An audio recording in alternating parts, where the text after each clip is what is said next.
l'humain et le tigre, deux grands prédateurs du monde animal. Grâce aux instincts du tigre et grâce aux capacités apprises de l'humain, ces deux mammifères sont des chasseurs redoutables. Le tigre est un mammifère carnivore dans la famille des félins. Le tigre, ou Panthera tigris, est la plus grande fauve sauvage et un prédateur très puissant. Il est un des animaux les plus rusés et puissants de la jungle. Comme l'humain, le tigre a plusieurs systèmes internes, comme le système respiratoire, circulatoire, digestif, nerveux et le squelette. Le tigre et l'humain ont un système respiratoire et circulatoire relativement pareil. L'animal inspire l'oxygène par son nez ou sa bouche, et l'oxygène se déplace dans les poumons pour ensuite faire le transfert de l'air au système circulatoire par les alvéoles. Le tigre a des veines et des artères, comme l'humain, pour faire circuler le sang dans tout le corps. Le système digestif du tigre lui aussi ressemble étroitement à celui de l'humain. La différence, le système digestif est moins long que celui de l'humain, qui est omnivore. Les sucres pancréatiques, en grande partie la protéase, induit la segmentation et rend la protéine en acide aminé pour que le tigre puisse en faire l'absorption dans l'intestin grêle. Le système nerveux est pratiquement pareil pour nos deux espèces. Il assure le contrôle et les communications du corps. L'être humain a presque 60 milliards de cellules nerveuses. Le système nerveux relie chaque partie du corps au cerveau. Il y a le SNC, le système nerveux central, qui contient le cerveau et la moelle épinière.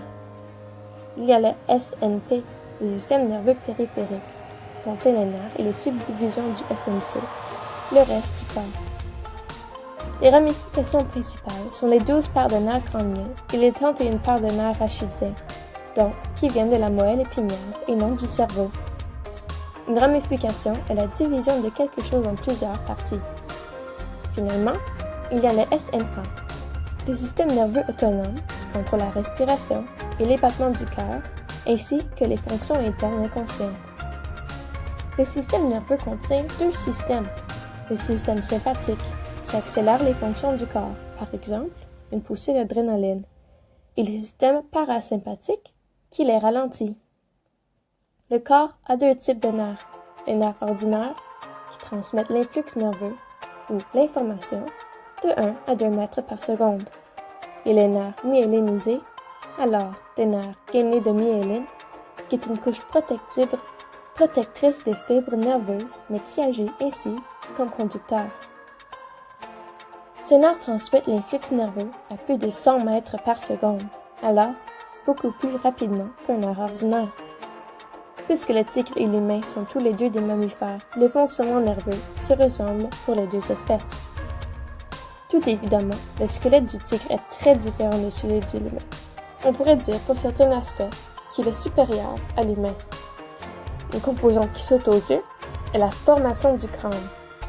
Il est créé d'une manière qui protège bien les yeux et le cerveau, mais qui rend aussi sa mâchoire très puissante. Chez le tigre, le septum crânien est un os et non une membrane comme pour l'humain.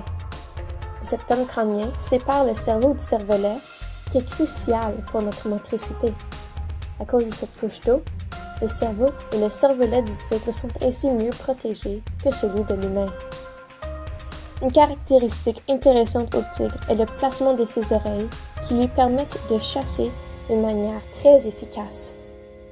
Leurs oreilles ressemblent à des radars. Elles sont placées sur le dessus de leur tête et peuvent tourner dans plusieurs directions.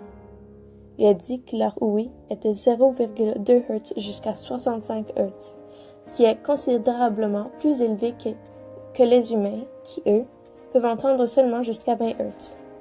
Grâce à cela, le tigre est capable de capter le moindre son de sa proie quand vient le temps de faire la chasse.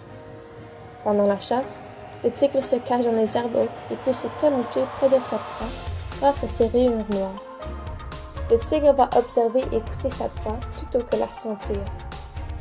Lors d'une attaque, le tigre va sauter sur sa proie par le côté ou l'arrière et il va directement s'attaquer au cou de l'animal, cassant sa colonne vertébrale et ensuite arrachant la gorge de sa proie. Pour conclure, les tigres et les humains ont des systèmes internes assez semblables, mais les tigres sont supérieurs, surtout pour chasser. Created using Powtoon.